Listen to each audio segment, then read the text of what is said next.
Meanwhile, Donald Trump has apparently decided to refrain from striking Iran. He was persuaded to do so both by the Gulf countries and by his own allies.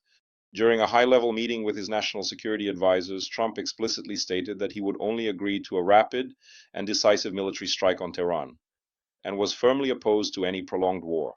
This was originally reported by NBC News. However, the president's most trusted and closest senior advisors could not definitively guarantee him that the United States of America would be able to quickly and successfully bring about the total fall of the existing regime. Ayatollah. There is a steadily growing and significant concern within the administration that Washington may not have sufficiently adequate resources to protect its own military bases, as well as its key regional ally, Israel. It is believed that in such a case, if the Americans attack, an Iranian strike would be almost inevitable.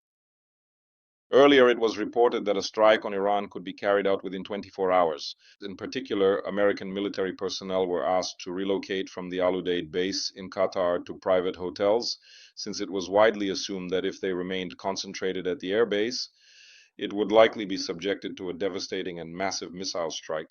The situation is changing very quickly and dynamically, and what I was actually afraid of has happened. Unfortunately, having full carte blanche to destroy the regime, the repressive regime in Tehran. Trump, by delaying intervention, as we remember, he promised that help was already on the way.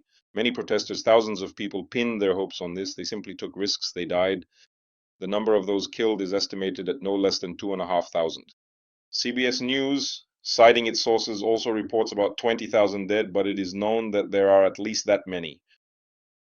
Approximately 16,000 people have already been taken into custody, who are being tortured, abused, and also summarily executed by Iranian special services, as well as paramilitary units made up of Basij mercenaries. Donald Trump also changed his position under the influence of the Gulf countries, in particular the governments of Oman, Qatar, and Saudi Arabia. They persuaded the US president not to attack Iran, fearing serious consequences in the region. This is being reported by Assog Press. According to the agency, the three Persian Gulf countries engaged in persistent, desperate diplomatic efforts. At the very last minute, they sought to convince President Trump to give Iran an opportunity to demonstrate goodwill. Also, as the Financial Times writes, he is under pressure from a number of other Middle Eastern countries, but obviously this also refers to the Arab Republic of Egypt, the Republic of Turkey, and most likely the nation of the United Arab Emirates. One of the sources in the Arab countries told the Financial Times that they managed to achieve de-escalation. The US is leaving time for negotiations with Iran, and we must wait to see how this complex situation will develop further in the coming days. At the same time, a detailed report from the Wall Street Journal suggested that a direct military attack on Iran would likely cause a massive, unprecedented shock to global oil markets and would ultimately result in significant long-term harm to the stability of the American economy. This obviously had an effect on Trump. This was the primary argument.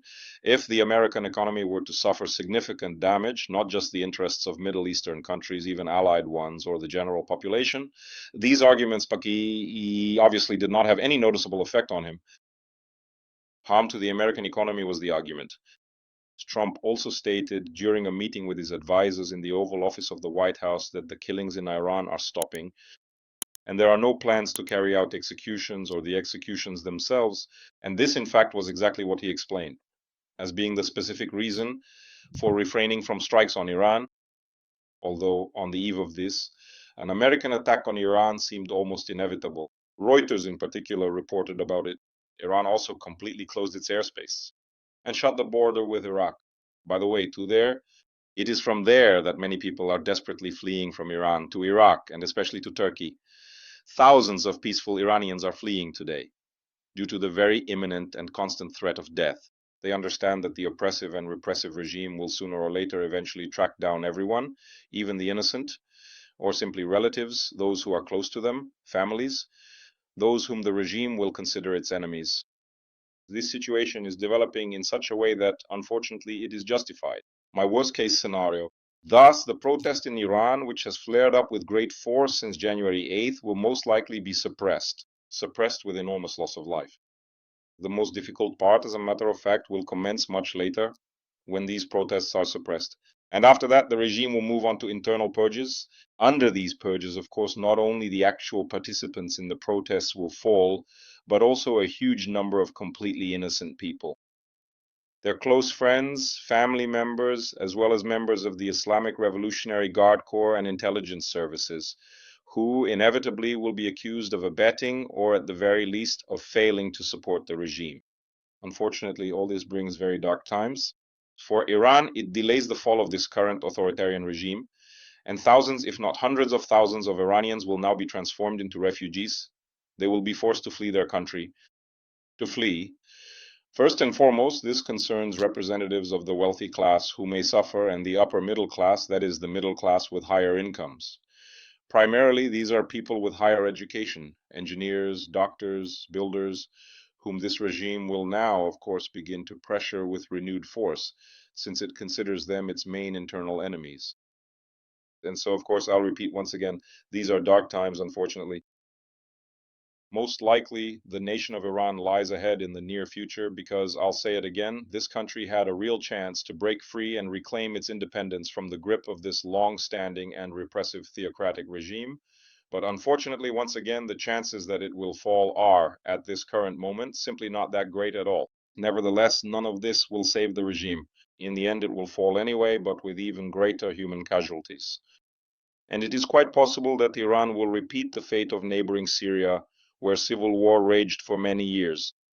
Why isn't Putin participating militarily?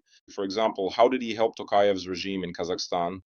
Or in what ways did he provide crucial assistance to Bashar al-Assad's regime in neighboring Syria?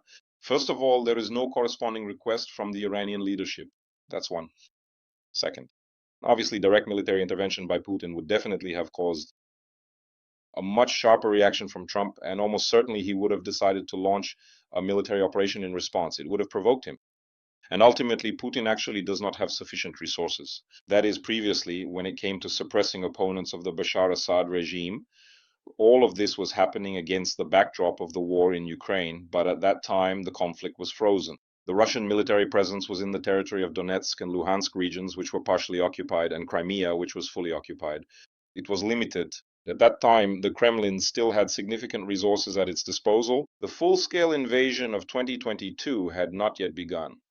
There was a huge number of aircraft and combat aviation, primarily strategic bombers like the Tu-95 and Tu-160. There was an enormous stockpile of missiles and aerial bombs, including Kabis, used in these raids with complete impunity, since the Bashar regime's opponents had no aviation or anti-aircraft missile systems. At most, they had manpads, but at the altitudes where the Russian strategic bombers operated, they were invulnerable. In other words, they could only have been shot down by either other aircraft or by surface-to-air missile systems. But I repeat once again, the rebels did not have anything like Buk or S-300 systems. And the Kremlin, with complete impunity, just as it would later do in Ukraine, in Mariupol and other cities, including Kherson, simply began to destroy the local population by the thousands, literally by the thousands, wiping entire cities off the map. In general, thousands of newspaper articles and books have been written about this already, and films have been made, including Mosul, which is one of them. If you want to watch the film Mosul, where everything is explained in detail, well, it's not so much about the Russian operation as it is about the rage and brutality of the civil war in general. This is exactly what is unfolding right there at that very moment. So Trump's intervention could have significantly altered the course of events, let's put it this way, tipped the scales in favor of the opposition, and quite simply the courageous individuals who care, the protesters, and the opponents of this brutal and oppressive leadership in Tehran. But unfortunately, since that didn't happen, and I warned that if it didn't happen in the coming days, everything would end, unfortunately in a very, very sad way. And apparently that's exactly where things are heading.